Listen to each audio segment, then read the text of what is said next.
When I think of lads, I think of all the relationships that have been built over our common ideals. You know, like I remember being involved in nationalism in the past, and I used to always hear all the time from people saying, you know, if it wasn't for, you know, the fact that I share the same political ideas as these people, I'd never actually hang out with them. And a lot of the times that I hung out in kind of nationalist or quasi-nationalist circles, most of the guys in the circle I didn't really connect with, and I wouldn't have hung out with them. Like, I had normie friends, and I wouldn't have hung out with them, you know, if it wasn't for the politics, you know. And some guys, I wouldn't have even been caught dead, you know, being in the same kind of circle as them if it wasn't for the politics. And I think one of the greatest successes of lads is that maybe between the states, that's not so present. I think it's very obvious that there's different cultures between different states. But within each state, I'd like to say that a clique has been formed at every level. And each state is like, it's got its own little microculture. And I see this when I go to Sydney, and I saw this very clearly when I went to Brisbane, and I see this all the time with Melbourne. You know, the guys that are involved in Melbourne lads, and I can really only speak mostly on their behalf, you know, I see them all going to the gym together. You know, I see them all coming down and training at a club, hanging out at the club. I see guys coming down after work just to hang out with the boys. Like, what I've seen in such a short period of time is people have gone from, yeah, I'm a nationalist, and yeah, I'm involved in this nationalist political scene, to that group, that brotherhood actually starts to become their whole life. And I've said this to people from the start, that you'll be surprised when you first get involved with what we're doing, because it starts out as just something you might go to once a month or once a fortnight, and what it'll end up being is your whole life. What we're going to create with this will be our whole lives. It'll be our entire family, community, it'll be our kids' school, it'll be our jobs, it'll be our network, it'll be everything. It'll be after school sports or whatever. Like, it'll be everything. Every component of your life, or 99.9% of your life, will be this community, this project that we're building. And right now, outside of the hobby I have of Olympic weightlifting, I don't, you know, and obviously, you know, work when there's work. Outside of that, I don't have any person in my life that's not involved with lads to some capacity. I mean, even my father comes down, and the Melbourne guys can attest this, comes down maybe once a month to the clubhouse. Like, and he's the only family that I have. So I don't have anyone outside of lad society. And I'm not saying that everyone's going to be like that straight away. There are already guys that I can see on that path. I can already see there's guys that don't have anything outside anymore, because there's really no point. You know, when you think about it, when you think about the relationships you have with guys from high school, you're only mates with some of these guys because you just happen to go to high school with them, and you just happen to be in the same class with them. You know, there's often times where, unless they become a nationalist or a quasi-nationalist or a kind of normie type nationalist, you know, what you'll find is you don't actually have anything in common with them, and you'll find you actually end up living a completely different life to them, and you don't even see eye to eye with them. And it's like, at first it hurts becoming a nationalist and potentially losing friends for, you know, not apologizing for your views and probably not doing your optics correctly. But in the long run, you find that it didn't really matter. It's like, yeah, I lost friends, yeah, I lost family. Everyone watching this to some capacity has as well. But has it affected your life negatively in any way?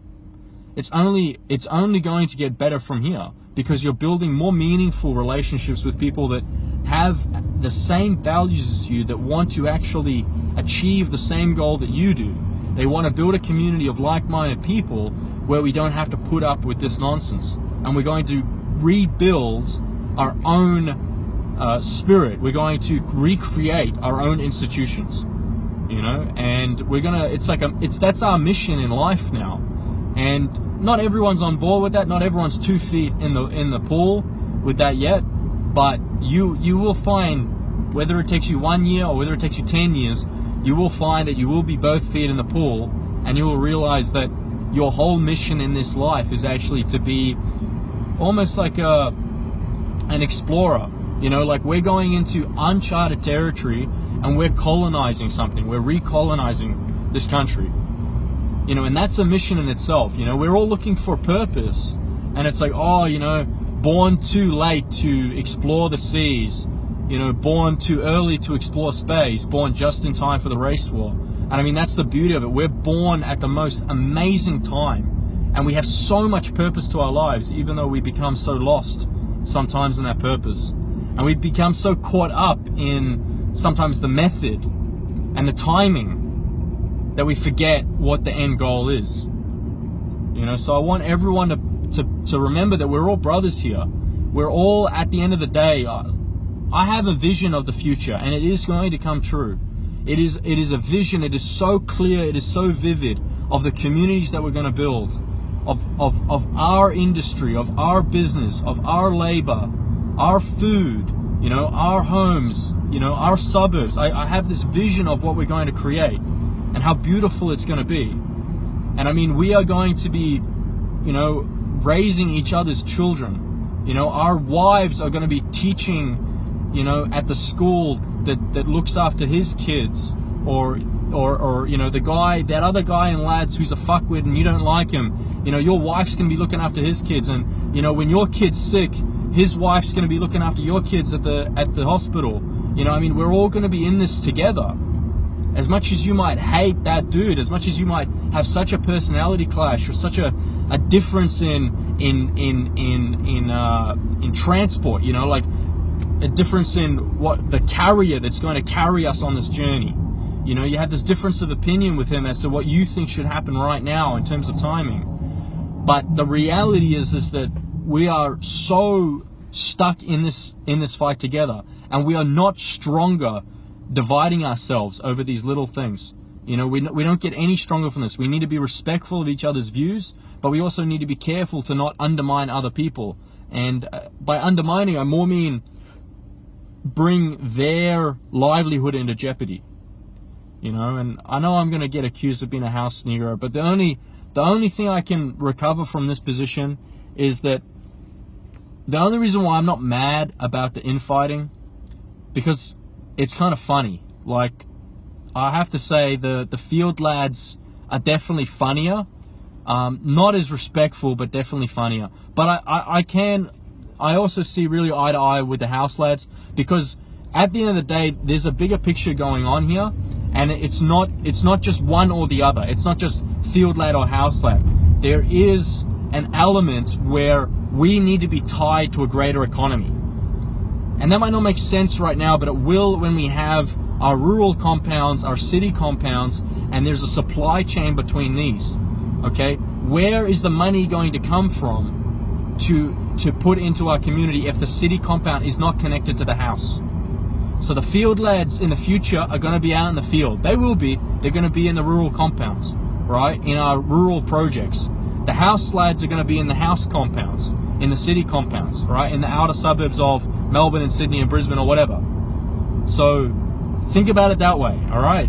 Think about, you know, that's why I'm secular on this issue, because I agree with both sides. But what you don't realize is that you're actually two completely different camps.